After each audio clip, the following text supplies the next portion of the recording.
Dois servos, assim diz aqui o título, né? Quem é, pois, o servo fiel e prudente que o Senhor constituiu sobre a sua casa para dar o sustento a seu tempo? Deus constituiu o servo em sua casa para dar sustento a seu tempo. Bem-aventurado aquele servo que o Senhor, quando vier, achar servindo assim. Em verdade vos digo que o porá sobre todos os seus bens. Porém, se aquele mau servo disser consigo, o meu senhor tarde virá. Está assim, ó. Ele não vai vir, não. Eu vejo o pastor pregar isso há 10 anos. Outros aqui podem dizer, eu vejo o pastor pregar isso há 30. Entendeu? Isso é um laço. Isso é um laço. Porém, se aquele mau servo disser consigo, o meu senhor tarde virá. Já chamou de mau servo. E começar a espancar os seus conservos, e a comer e a beber com os bêbados. Espancar não vai traduzir por briga física corporal. Aqueles que obrigam, aqueles que persuadem a pessoa a entrar por um determinado caminho que ele não gostaria de ter entrado. Virá o Senhor daquele servo num dia em que não espera e é hora em que ele não sabe. Vai vir o Senhor daquele servo, o dia que ele não está esperando e naquele dia, numa hora do dia que ele não sabe. E separá-lo-á e destinará sua parte com os hipócritas. Ali haverá pranto, a ranger de dentes. Agora, se você ler Apocalipse 4, para responder isso aqui, ou seja, Apocalipse 17, 4, diz: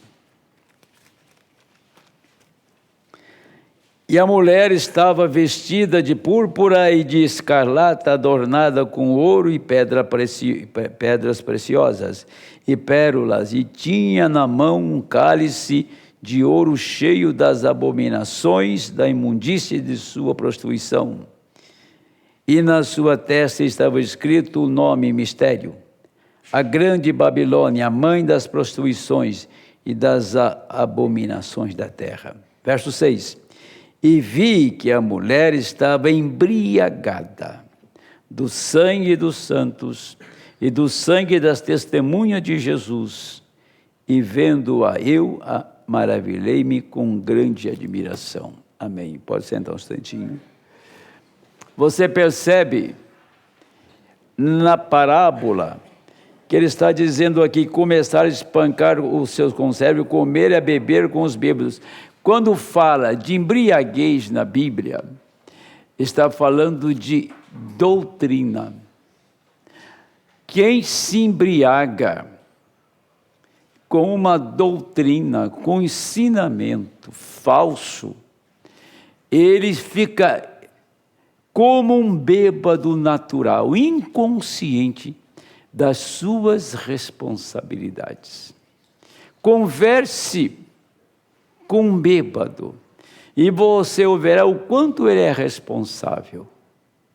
Quantas coisas ele diz, quantos planos ele tem, quantas histórias ele conta. E você sabe que aquilo não é real. Por que não é real? Porque ele está embriagado. Ele não está na sua sã consciência, não está no seu juízo que deveria estar. Esta parábola está falando que o Senhor tardou, né? na visão desse mau servo, ele começou a beber, ele começou a inventar, a criar.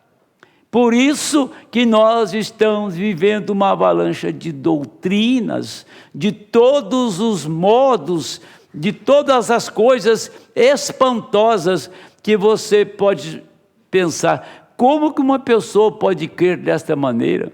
Aonde ele encontrou isso nas Escrituras? Aonde ele encontrou isso na mensagem? Não há nenhum fundamento. Mas se você conversar com aquela pessoa, ele vai insistir que aquilo é certo. Ele está embriagado. Essa embriaguez, aqui em Apocalipse, você viu que essa mulher estava embriagada com as suas doutrinas. Por quê? Porque quem não aceitava a doutrina romana tinha leões famintos esperando, tinha guilhotina, tinha fogueira, tinha toda sorte de martírio esperando por eles. Porque essa mulher estava embriagada, estava inconsciente.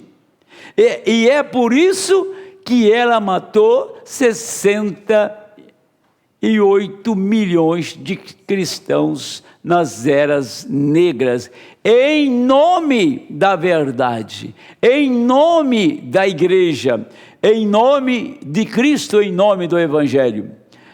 Quando a igreja começou a desviar, a igreja verdadeira, quando ela recebeu o título de igreja cristã, você percebe que a igreja que era verdadeira, a igreja que tinha o título de cristã, tornou-se a igreja falsa e chamou os verdadeiros de hereges e os matou. Isso está na era de Pérgamo. Agora, ela era verdadeira, a igreja cristã. Os que estavam guardando a palavra eram hereges e eles os mataram. Quer dizer, aqueles que eram a referência, aqueles que eram para fazer a luz brilhar, matavam aqueles que realmente eram verdadeiros. Agora, para discernir, para você ver a diferença entre um e outro, somente tem um denominador que podia mostrar, que é o Espírito de Deus naqueles que morreram. A diferença o que está ocorrendo, o que está acontecendo. Como você pode provar, falar para eles que aquilo que eles estão ensinando, pregando, é um desvario?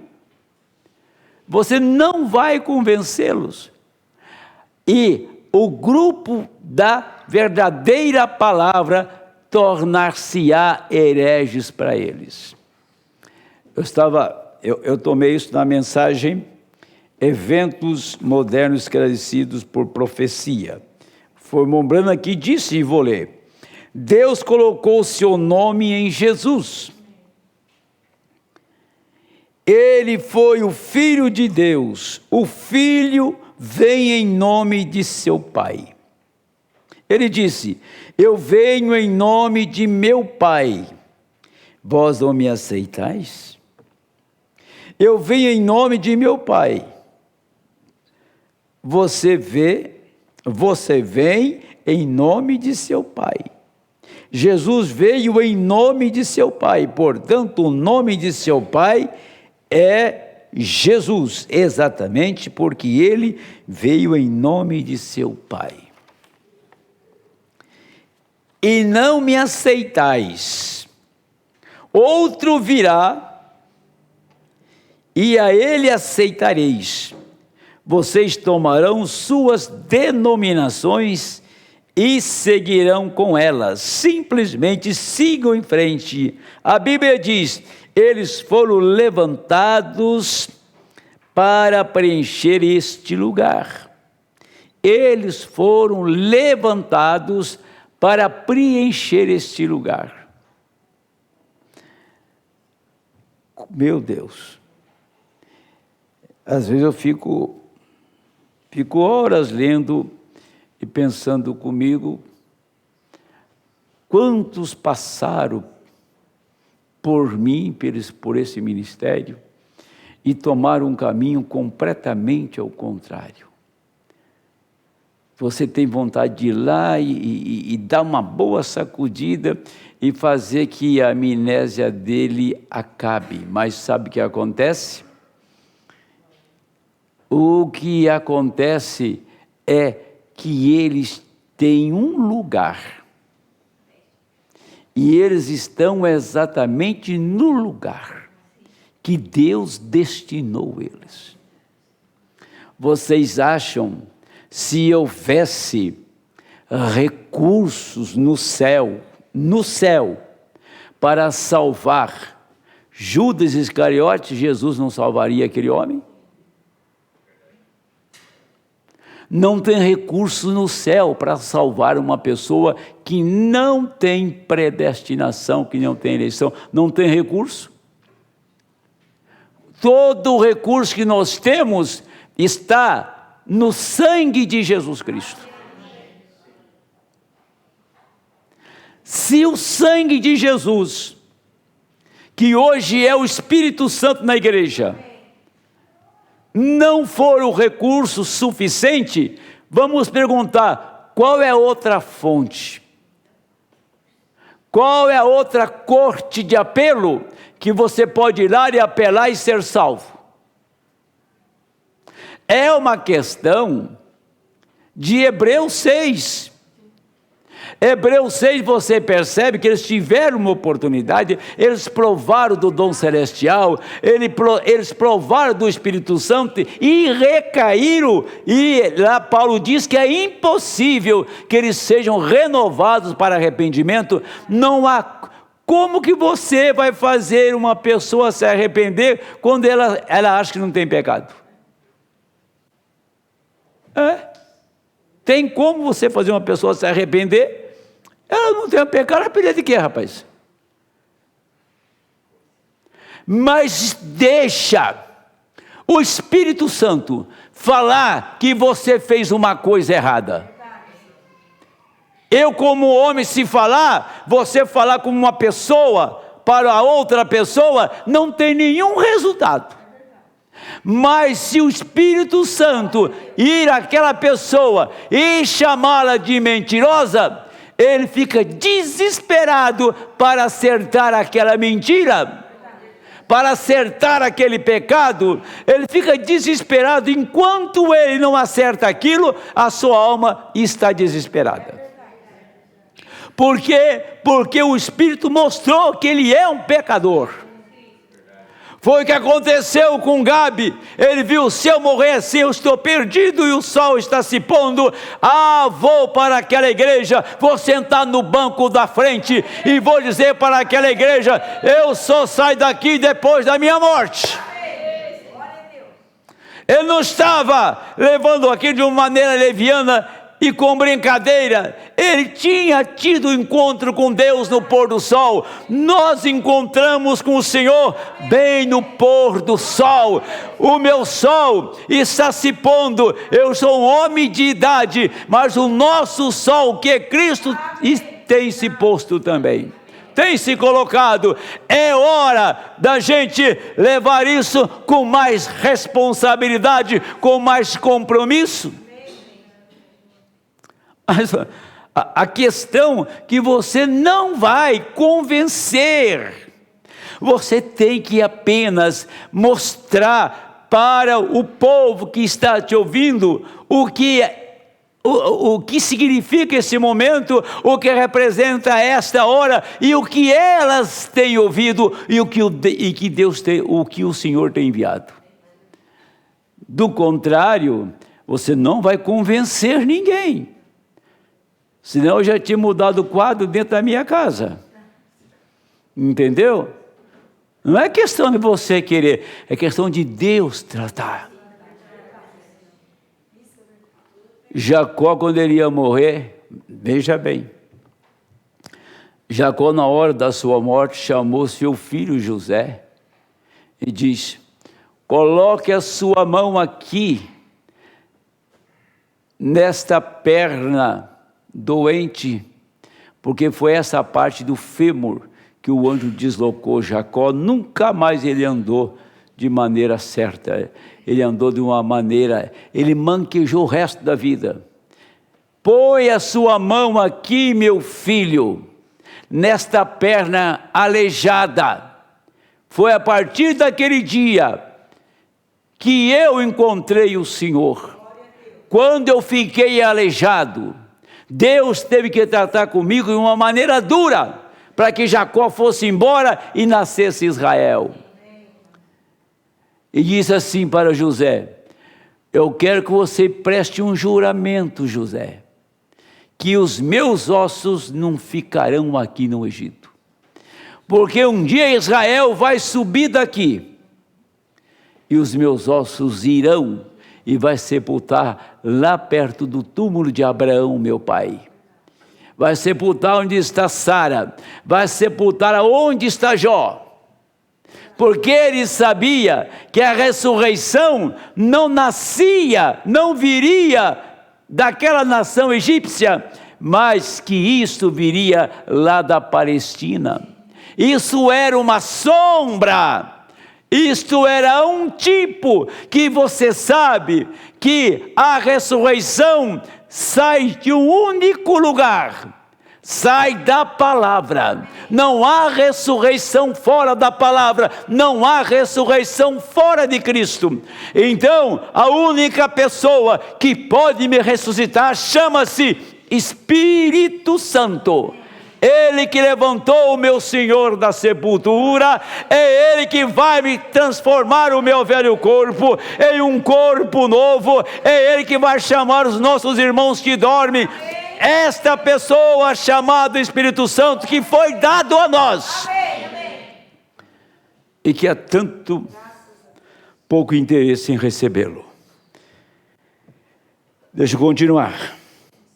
Vocês tomarão suas denominações e seguirão com elas, simplesmente sigam em frente. A Bíblia diz: eles foram levantados para preencher este lugar, cegos, nus e não sabem. Igreja, religião, muito piedosos, exatamente como Caim foi, faz um sacrifício, faz tudo do mesmo modo que Abel fez, mas por revelação lhe foi revelado qual era o sacramento, não frutos, não nada do campo ou algo para fazer. O crente verdadeiro consegue ver a palavra feito carne, outros não conseguem fazer isto.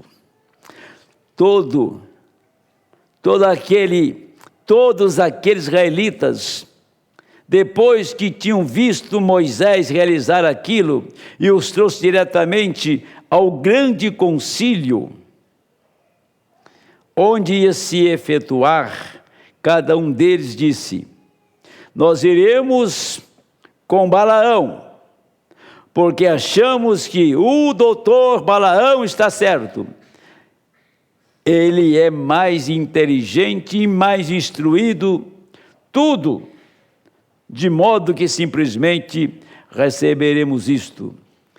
E Deus nunca os perdoou. Ele os destruiu ali mesmo no deserto. E Jesus disse, ele próprio: eles nunca virão, não há nenhum deles salvo, disse o Senhor.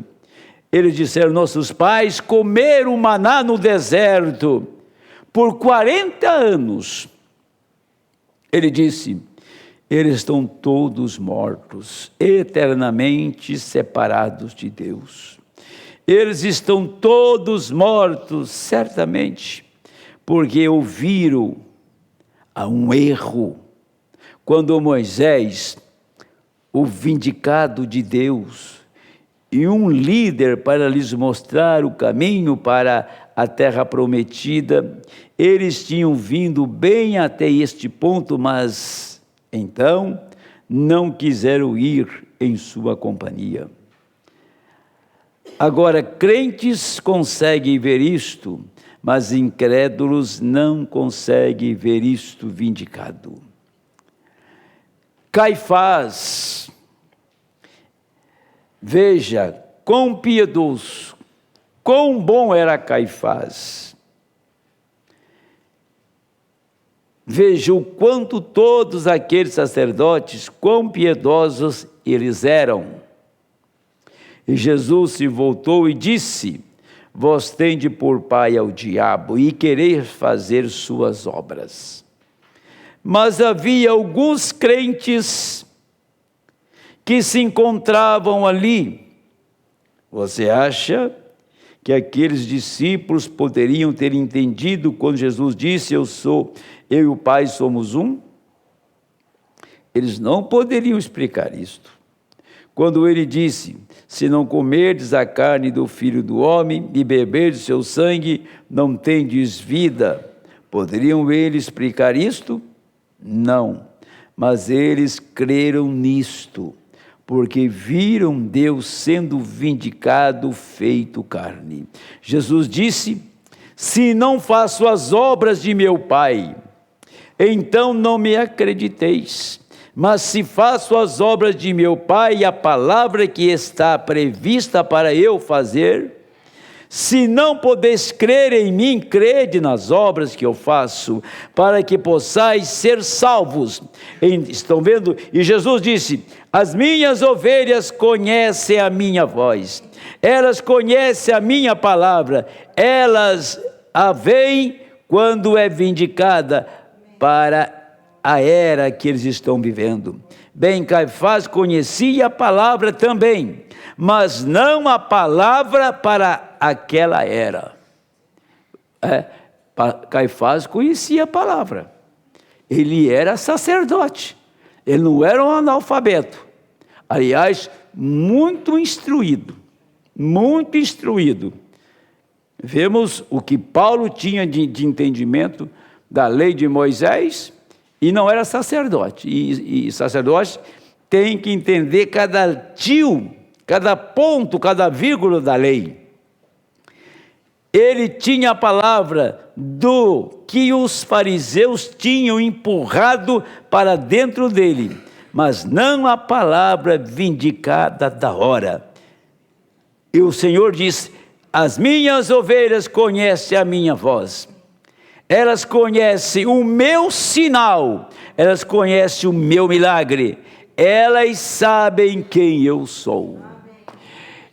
Pois é, se você parasse diante do Senhor e diante de Caifás, só tinha uma coisa que podia fazer você ver a diferença: era a sua predestinação.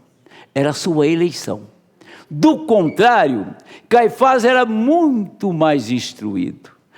Do contrário, Caifás conhecia muito mais do que o próprio Senhor, porque ele conhecia a mensagem, a palavra passada, da era passada, conhecia tudo sobre a lei, sobre Moisés, e não sabia nada da mensagem da hora.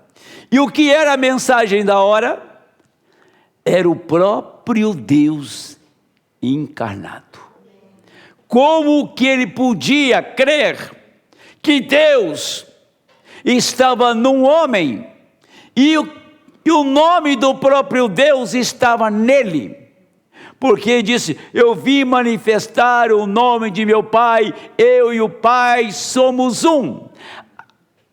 Ler, até uma denominação hoje, ela sabe, ela não crê, mas ela sabe o que ela está lendo. Mas naquele dia, você tomar um homem falando que não tinha nada escrito sobre aquilo, eu e o Pai somos um. Eu vim para fazer o meu Pai ser conhecido. Eu vim manifestar a Deus, manifestar o Pai. Diz: que Pai é esse? Que Deus é esse que você está falando? Eu quero que você tome as Escrituras, tome a lei de Moisés e me mostre aonde isso está escrito. Jesus dizia assim para eles: venha aqui, você vai ver o que eu vou realizar. Agora, o que eu vou fazer, só Deus pode fazer. Então, levantar um morto, curar um cego de nascença, só Deus podia fazer aquilo, e Ele fazia imediatamente. Fazer a lepra desaparecer diante dos olhos deles, quem podia fazer? Somente Deus. Então as obras que Ele realizou, provou que Ele era Deus. Mas como podia receber aquilo? Se eles estavam numa luz passada, se eles estavam pregando uma mensagem passada, e não a mensagem do dia, a mensagem da hora, e a mensagem da hora era o Verbo encarnado, era a palavra encarnada. Qual é a mensagem da hora? Qual é a mensagem deste dia? O que está acontecendo hoje? Eu sei que isso ainda parece e vai continuar parecendo loucura, e vai terminar assim, porque as pessoas não sabem discernir entre Deus em carne e Deus em sua palavra. A grande questão é esta. Pergunte para a congregação, nos dias de Moisés, quem estava lá atrás do véu? Como que ele aparecia? Por que ele aparecia ali? Ele só aparecia atrás do véu uma vez no ano, para que o sumo sacerdote tomasse o sangue do cordeiro, entrasse véu adentro, e aquele sangue era depositado entre os dois querubins que assombreavam o propiciatório. E o sangue era derramado no propiciatório para fazer propiciação pelos pecados da congregação da nação de Israel. Quem estava lá? Um homem que representava Jesus Cristo, um homem que representava o Messias, era o sumo sacerdote, o único que entrava com sangue alheio e que via a glória da Shekinah, e Deus estava escondido atrás do véu. Quando ele saía de lá, vivo, a congregação aplaudia, regozijava, havia um grande júbilo, porque eles sabiam que o sacrifício foi aceito, porque o sacerdote saiu vivo. O nosso sacerdote, o Senhor Jesus Cristo, Ele não entrou dentro de ti em carne e osso, mas Ele morreu, ressuscitou, agora tinha sangue para perdoar o seu, o meu pecado. Agora tinha sangue para Ele vir a mim, chegar até você. Agora tinha sangue para Ele te perdoar. Agora Ele podia dar a você o Espírito dEle, porque os seus pecados foram perdoados. Não há mais condenação nenhuma, nenhuma condenação há para aqueles que estão em Cristo Jesus. E não tendo mais pecado, não tendo mais condenação, Ele entra atrás do véu, onde o sangue era depositado. Hoje é o Espírito Santo que entra atrás desse véu, que é Deus manifestado em carne. É isso que é feito hoje. Aquilo era uma sombra. O sacerdote de hoje é Jesus Cristo. Arão saía e era o mesmo homem como os outros, e morreu dada a sua idade. Mas Jesus Cristo não. Ele entrou atrás do véu uma vez por toda, Hebreus 9, para sempre, para nunca mais sair de trás desse véu. Ele tomou posse do seu lugar. Ele veio através das tendas armadas no deserto. Ele veio apontando, ele falou pelo profeta que ele seria um homem, que ele seria uma criança, que ele seria um menino, e esse menino seria Deus. Ele falou que viria como um homem. Por que essa besta fera não lia a Bíblia, que Deus seria homem em carne? Por que esse homem não teve a presteza, e não teve o discernimento, não teve o temor, não teve a sabedoria e a graça para dizer assim: eu estou lendo aqui do meu profeta Isaías, que ele seria Deus. Eu estou lendo aqui do meu profeta, que disse que ele seria Emanuel, Deus conosco. E o anjo visitou Zacarias, e veio um João Batista, e o anjo visitou Maria, e aqui está o Messias. Minha gente, siga ele é o Messias, ele é Jeová, ele é Deus. Um homem levantou em nosso tempo para mostrar Deus em carne. Um homem teve essa experiência e pôde passar para mim, passar para você essa experiência. Deus viveu atrás de um véu humano em nosso tempo. Deus viveu em carne humana em nossa era, para realizar o que Ele realizou, para provar que o Deus que viveu em Lombrana, Ele pode viver em você.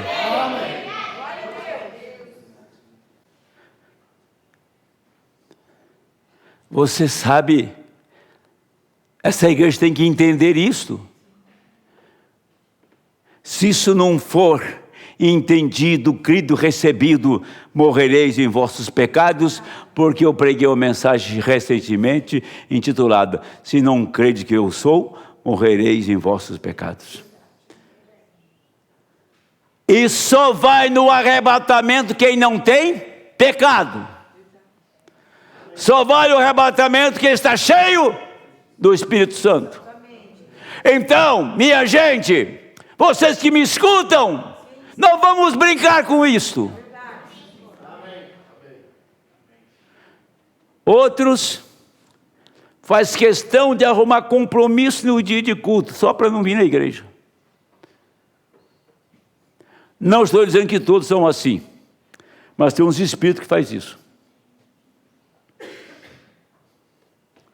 Outros escutam uma conversinha trivial, sem vergonha e mentirosa, acham que é verdade e torce a cara para a igreja, torce a cara para o pastor, sem consultar o fundamento daquilo. Cuidado com aquilo que você pensa, cuidado com aquilo que você fala, porque um dia você vai fazer isso pela última vez. E não pense que eu estou com brincadeira aqui atrás, não. Eu estou aqui para levantar almas. Amém. Estou aqui para sustentar sua alma. Amém. Estou aqui para te advertir. Amém. Isso não é uma brincadeira. Isso aqui é destino eterno. Amém. Isso é vida eterna, que estamos agarrados como entre a vida e a morte, e não vamos soltar isso por nada. Amém. Você pode até pensar, acho que as pessoas mais jovens pensam que eu grito muito. Eu não gosto de gritar, mas não consigo ficar com a voz baixa diante de uma demanda tão grande. Eu não consigo ficar quieto diante de tantas pessoas que precisavam acordar. Há uns tempos atrás tinha uma filha de gente que vinha nos cultos de oração. Acho que desanimaram, né? Acho que chegou o tempo de eles parar de orar também, né? Acabou. Aquilo foi só um período. Foi só um tempinho. Tem 40 anos que eu oro. Só aqui nesse lugar tem mais de 30. Se Deus me desse 100 anos, eu orava 100 anos neste lugar. Nunca pensar em desistir, nunca pensar em parar, por maior que seja a circunstância. Por maior que sejam os problemas. Ou você acha que o diabo não anda no encalço de um pregador, não? A Bíblia diz, se ele dominar o forte da casa, ele dominou o pastor e leva a igreja para o brejo. Leva a igreja para as águas turbulentas e sujas do mundo. Por que a igreja desvia? Porque o pastor desviou. Por que a igreja crê em heresia? Porque o pastor se tornou um herético. Mas vai dizer para ele que o que ele está ensinando é uma heresia. Ele foi destinado a não ver aquilo. Examinais as Escrituras. Examine a mensagem. Procura nesta mensagem para ver se essa pequena igreja aqui tem dado um passo fora disso. E vou dizer uma coisa agora, hein? Isso assim diz o Senhor. Tem pessoas aqui que já deviam ter ido para o inferno. Só não foi porque tem uma voz aqui atrás. Só não foi porque tem alguém gritando aqui.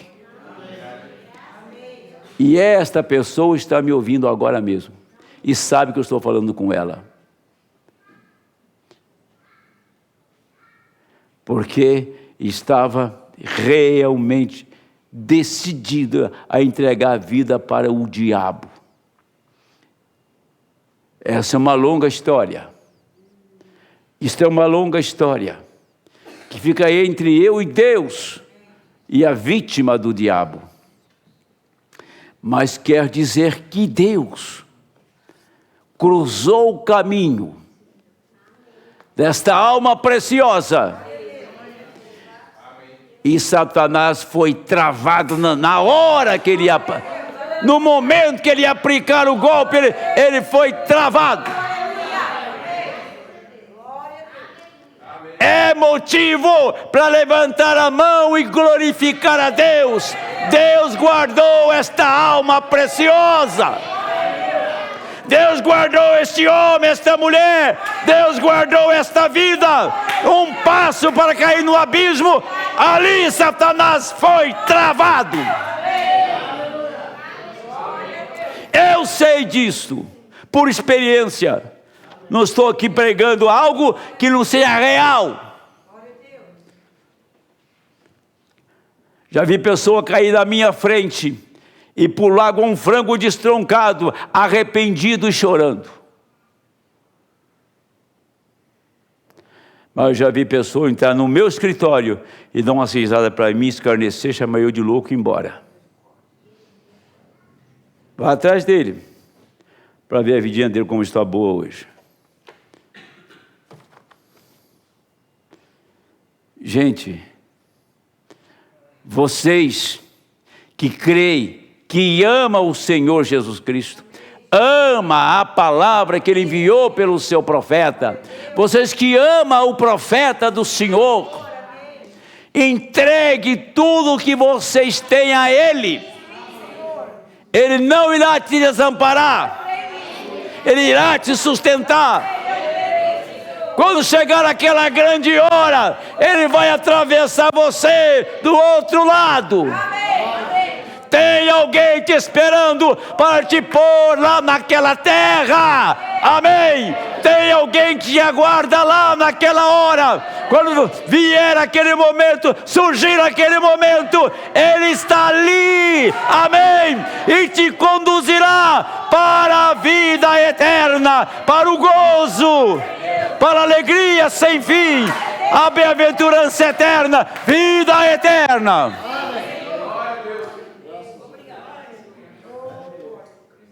Quando você morrer, você não vai encontrar um chifrudo te esperando lá, não.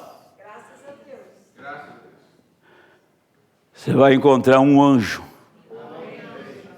que é a sua teofonia, que te leva ao encontro do Senhor. Amém! É isso que Deus tem nos dado. Ele se faz tão presente agora aqui. Aleluia! Bendito seja o nome do Senhor. Ele é real. Ele é real. Ele pode ser tocado nesta noite, se você desejar tocar nele. Amém.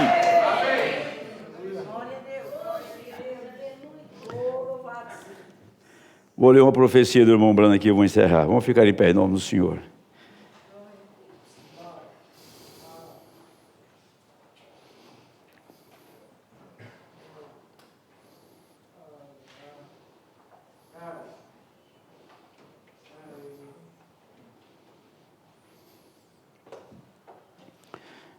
Só um minutinho. Deve estar longe isso aqui.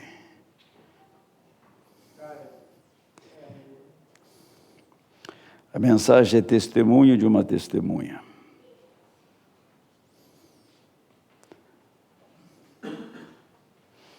Deixa eu ver se eu acho.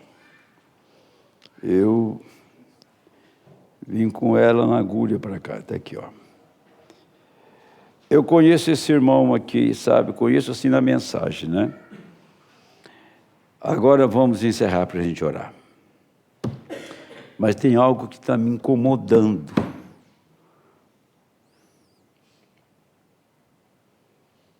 Deus tirou uma família de uma tirania recentemente.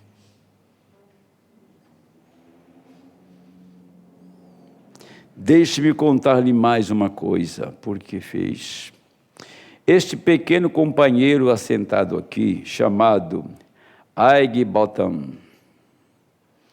um diácono que estava aqui na igreja, serviu seu tempo e agora apenas um membro fiel. Ele era diácono e agora é um membro fiel.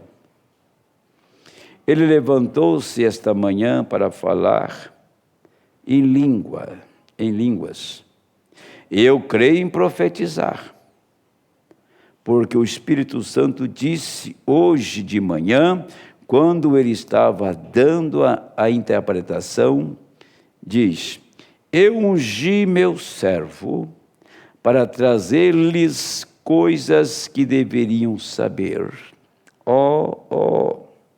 Porque eu ouvi aqui de pé, com a minha cabeça inclinada, estava sufocando as lágrimas, passando pelo meu coração. Esse homem nada mais sabia. Eu nunca disse uma palavra para ele, ou para nenhuma outra pessoa do que eu falei, porque eu cheguei direto ao púlpito, e ali estava ele. Revelou o texto e disse para as pessoas, para se colocarem em ordem para isto, eu falarei a vós. Disse: eu o enviei a muitas nações, muitos povos. Esta mesma mensagem, eu falarei a vós esta manhã.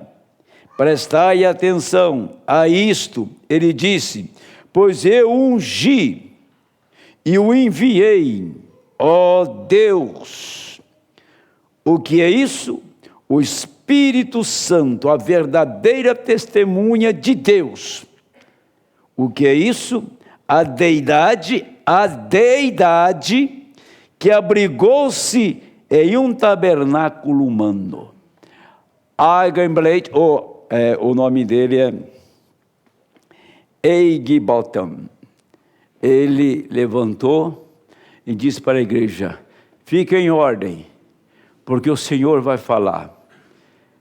E trouxe esta mensagem em línguas estranhas, falou em outras línguas, e isso não acontece.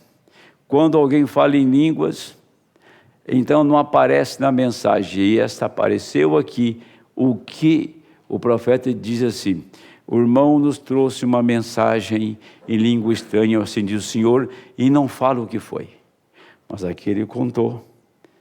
Mombrana disse: o Espírito Santo, a verdadeira testemunha de Deus, o que é isso? A deidade abrigou-se, o divino, o ser divino, o Deus Todo-Poderoso, se abrigou a deidade nesse tabernáculo humano que era aqui em Gibbethon. E ele disse: eu falarei a vós, disse, eu enviei a muitas nações e muitos povos esta mensagem, e eu falarei a vós esta manhã, prestai atenção a isto. Ele disse: pois eu ungi e o enviei, ó Deus, o que é isso?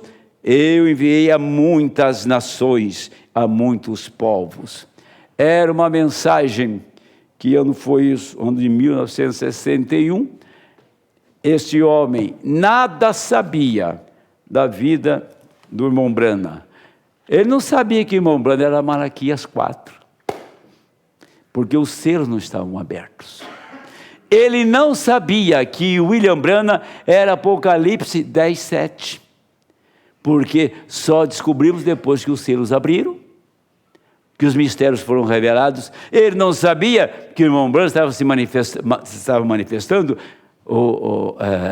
Mateus 17, aliás, Lucas 17 e 30, o Filho do Homem. Ele nada sabia, levantou e falou exatamente que ele tinha ungido o irmão Branham com esta mensagem entre povos e nações, e chegou aqui a nós. Então, aí o profeta foi chamado a atenção para reportar esta profecia, que a deidade desceu ali naquele tabernáculo, e ele falou. Passaram-se, depois disso, 2 anos, os selos estavam sendo abertos, e a mensagem tinha ido ao redor do mundo. Ele nada sabia quem era o irmão Branham, mas certamente depois da morte do irmão Branham, ele ficou sabendo, como o pastor Ed Biscoe achava o irmão Branham um grande homem de Deus, e não sabia que o irmão Branham era Malaquias 4. O irmão Branham caçava com ele, mediu o chifre do garibu ali, estava lá, foi o Ed Biscoe que mediu o chifre do garibu, e ele não sabia que o profeta de Malaquias 4 era irmão Branham, e o Apocalipse 10 e 7 era o profeta, era ele. Ele estava andando com um homem que ele não sabia, mas cria. Depois que o irmão Branham morreu, depois de uns anos, veio Deus mostrar para o Ed Biscoe que aquele homem era Malaquias 4, era o 7º anjo de Apocalipse. Para você ver que quando a pessoa tem uma eleição, Deus segura ela até o momento de revelar a ela.